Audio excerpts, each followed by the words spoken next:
folks? How's everybody doing? Here's my attempt at making a video. First one in a while. Well, first one like this in a while. So I just got through reading a book, listening to an audio book. I consider that reading because I can't see. I'm reading it orally. Called Ordinary Men. It's a book that I've been wanting to read for years. I first heard about it, I don't know, probably 20 years ago or something like that, and probably put it on a list to read and then either forgot about it or lost it or whatever. And I've heard people talk about it through the years, and every time I hear somebody mention it, I'm like, oh yeah, I want to read that book. Well, I finally heard somebody mention it, I don't know, maybe 3 months ago, 6 months ago, something like that, and I went and found it on Audible, downloaded it, and I got around to listening to it. I finished it last night, a couple of nights ago, something like that. It's a fascinating book. It explores how a group of ordinary men, and this was a very deep researched book. Oh, I didn't do the research, obviously, so I take what he said. And it's been debated. People have written counter books against it. There's been a lot of research work around this topic for many years, for 60 years or more. What it's exploring is how a group of ordinary men, and by ordinary men I mean average, everyday citizens in a society, who were part of a police force, in this case in Frankfurt, Germany, part of a civil police force, not military associated or anything like that, in the late 30s, got transferred into a different type of police force that was going to be deployed into Poland. As you know, Germany invaded Poland in 1939. And how these people went from being just regular people to one of the most, by all counts, the most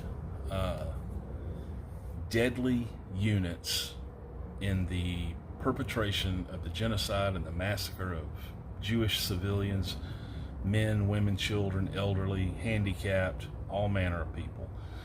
They started out as 500 people, this unit did, and before they were finished, they accounted for well over 80,000 deaths directly, and in some cases took part in the process by either rounding the people up or putting them on the trains or something like that, but actually killing people, physically killing them, I believe it was somewhere around 30,000.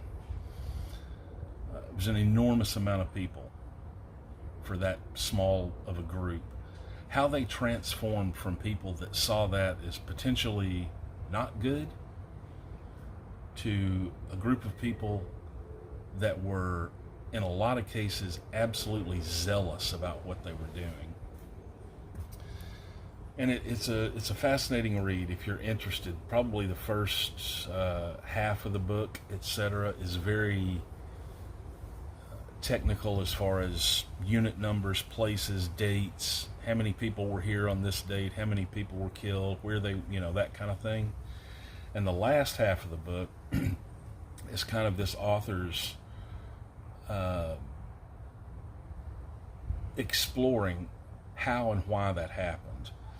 So that book was written in 1983, I believe, and then after that, a couple of other people wrote books. One of them wrote a book and gave a series of lectures that was very critical of this person's findings. So there was a lot of debate that went around. So in the second edition of this book, which was in 1989, he put an afterword in it, kind of trying to go through some of the claims that his opponent put forth, and trying to figure out what was actually the case and what wasn't the case, and mistakes he made, mistakes the other guy made, where they agreed, where they disagreed, that kind of thing. That was in 89. And then 25 years later, I think it was 89. Anyway, 25 years later, he wrote a secondary follow-up that's been included in editions from that point forward, that was done because a ton more research had been done on this specific unit, and a lot more paperwork and court proceedings and photographic evidence and all kinds of stuff came to light that wasn't available when he initially wrote the book. So I'm going to play you an excerpt from that 25 years later portion where he kind of goes through some of the things based on other authors' works that give kind of an overarching explanation of how something like this can happen. And the reason I'm doing this is because I think we live in an era, we always say never forget, that can never happen again, blah blah blah. Well, there's a lot of things that have happened in the last 60 plus years, 80 years since World War II, 80 years. There's a lot of things that have happened that look very similar to the things that happened then in the Soviet Union, in Cambodia, all across Africa, in the Middle East. There's current debate going about, whether this is genocidal, whether that is genocidal, whether this person is a follow-up of that person. There's, all the stuff that you hear. And because of that, I don't think that we're actually, as a civilization, worldwide, I don't think we're actually in a place where something like that happening again is entirely out of the question, just because never forget, never let it happen again. There are people that believe that hopefully their voices are listened to and something like that never happens again. But there are a lot of people on this planet who would be more than willing, and some that aren't willing but would also fall under the same kinds of situations that the men of the 101st Police Unit fell under. That's the group that's studied in this book. There are a lot of people and a lot of situations, politically, socially, etc., where it's not out of the question that something like that would happen again. The reason I say that, I'm going to watch my time, make sure I don't go too long, is because when you listen to this excerpt from this book, he lists 5 basic things. 4 of them I can't name right off the top of my head, but the 5th one is cognitive dissonance. When you listen to these explanations of these things, and it's very brief, it's only like 3 minutes or so, ask yourself if you are susceptible to any of these things, or if anyone you know is susceptible to any of these things. And I believe if you ask honestly and you answer honestly and you really take a look at this stuff, that it's not out of the question that something horrific like this could happen in the way that it happened then. And I'm not talking about the particular invading country doing this to a particular people. I'm talking about how ordinary people can find themselves in a situation where they lose control and become the kind of people that these people became. So give this a listen and think about that. And I appreciate you watching. I'm not going to say anything else after this is over, so thanks a lot. In Becoming Evil, How Ordinary People Commit Genocide and Mass Killing, James Waller sought to explain how ordinary people committed extraordinary evil through a 4-pronged model. First, are innate and universal aspects of human nature that have emerged through the evolutionary process, designated by Waller as ethnocentrism, xenophobia, and desire of social dominance. Second are the factors that shape the dispositions of the perpetrators: cultural belief systems, moral disengagement, and rational self-interest.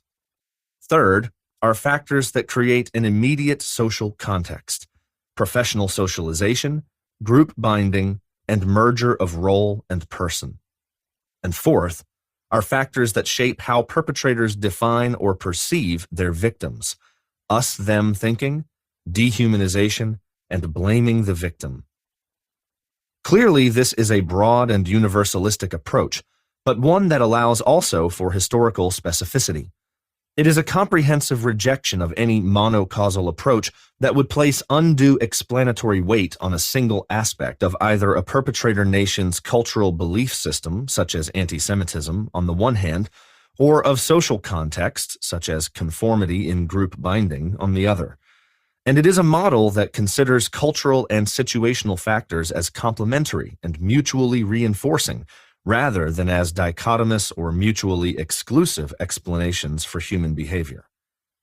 The second key contribution by a social psychologist was, in my opinion, made by Leonard S. Newman. He specifically addressed Goldhagen's dismissive treatment of social psychology, but at the same time, he articulated that discipline's wider contributions to explaining perpetrator behavior. Like Waller, Newman rejected the false dichotomy of cognitive versus situational or dispositional versus contextual explanations. Goldhagen's cognitive explanation was simply an assertion of attitude-behavior consistency, which accounts for some, but certainly not all, human behavior, and cannot be the sufficient explanation for something as complex as the actions of Holocaust perpetrators. There is, Newman notes, a dynamic relationship between persons, dispositions, and situations. If attitude can shape behavior, the opposite is also the case. According to cognitive dissonance theory, discomfort occurs when people are engaged in activities that contradict their beliefs and attitudes. Particularly when people are in a position that makes it difficult to alter their behavior, they tend to reduce the discrepancy between action and belief by altering the latter through devising justifications and rationalizations for what they are doing.